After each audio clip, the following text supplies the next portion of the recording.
नमस्कार। ज्योतिषीय श्रृंखला की इस कड़ी में आपका हार्दिक स्वागत है। अभी हमारा चैप्टर चल रहा है नक्षत्र जनन फल का। विभिन्न नक्षत्रों में उत्पन्न हुए जातकों का जो सामान्यतः फल होता है उसकी जानकारी हम प्राप्त कर रहे हैं। अब आइए हम जानते हैं 10वां नक्षत्र मघा नक्षत्र का। यदि जातक का जन्म मघा नक्षत्र में होता है, अर्थात जातक का जन्मकालीन चंद्रमा का संचरण मघा नक्षत्र में होता है, तो इस नक्षत्र में उत्पन्न व्यक्ति गौरवयुक्त, पुण्य कार्यों में रत रहने वाला, स्त्री के वश में रहने वाला, स्त्रैण, मानी और धनी होता है। इस नक्षत्र के जातक को गुप्त कार्यों में बहुत रुचि होती है। एक चीज़ है इसके साथ कि कैसी भी पीड़ा या दुखद स्थिति हो, उसके होठों पर सदैव मुस्कान दिखाई देती है।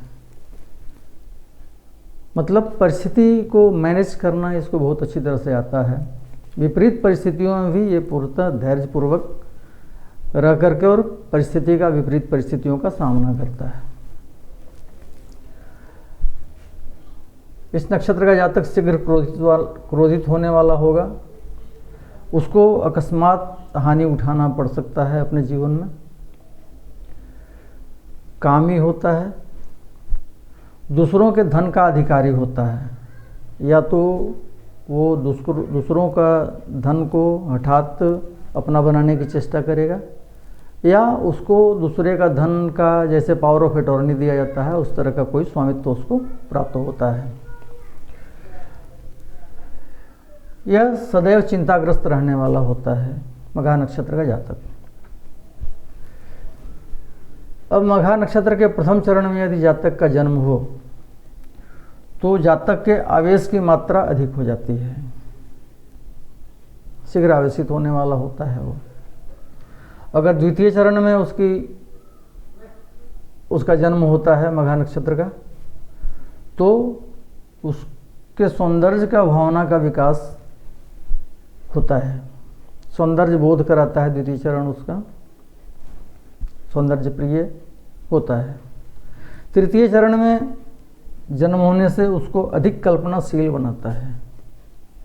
जातक कल्पना की उड़ान भरने वाला होता है। और चतुर्थ चरण जो है सो उसकी कल्पना शक्ति का विकास करने वाला होता है। तो ये मघा नक्षत्र के जातकों का एक सामान्य सा फल होता है। 11वां नक्षत्र है पूर्वा फाल्गुनी नक्षत्र। इस नक्षत्र का जातक चंचल स्वभाव का होगा, बुरे कर्मों को करने वाला होगा, दृढ़ होता है, कामी होता है और त्यागी होता है। त्याग की भावना भी उसमें होती है। व्यापारिक कार्यों में रुचि रखने वाला होता है, बिजनेस माइंडेड आदमी होता है ये, जो पूर्वा फाल्गुनी नक्षत्र से प्रभावित जातक होता है। धार्मिक कार्यों में संलग्न रहने वाला होता है, धार्मिक प्रवृत्ति का होगा, धर्म कर्म के कार्यों में हमेशा रत रहने वाला होगा।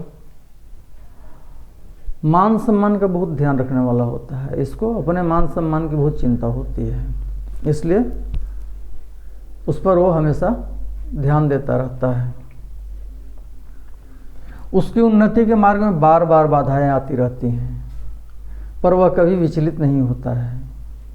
बाधाओं को तरीके से टैकल करना उसको आता है और वो बिना विचलित हुए अपनी बाधाओं का शमन करता रहता है। वह गुप्त रोग से पीड़ित हो सकता है। पूर्वा फाल्गुनी नक्षत्र के प्रथम चरण में यदि जातक का जन्म हो तो उसकी स्वाभाविक प्रवृत्ति को और बढ़ाता है। जो भी उसकी प्रवृत्ति है, जो इंटेंशन है उसका नेचुरल जो मिला हुआ है, गॉड गिफ्टेड, उसमें बढ़ोतरी होती है। द्वितीय चरण से उसमें सौंदर्य बोध होता है, सौंदर्य प्रिय बनता है वो। अगर पूर्वा फाल्गुनी के तृतीय चरण में उसका जन्म हुआ हो तो वो रूप पिपासु तथा कामी बनता है। और चतुर्थ चरण में जन्म होने से उसमें संकल्प की वृद्धि के साथ साथ अपनी बात हर किसी से न कहने की प्रवृत्ति पैदा करता है। वो बहुत गोपनीय तरीके से अपनी बात को गुप्त रखता है और उसकी बात कोई न जान पाए इस तरह की स्थिति वो क्रिएट करता रहता है, अपनी प्रवृत्ति को उस तरह से बढ़ाता है। ये 2 नक्षत्रों की बात होगी, मघा नक्षत्र और पूर्वा फाल्गुनी। अगले वीडियो में हम उत्तरा फाल्गुनी और उससे आगे के नक्षत्रों के बारे में चर्चा करेंगे। नमस्कार।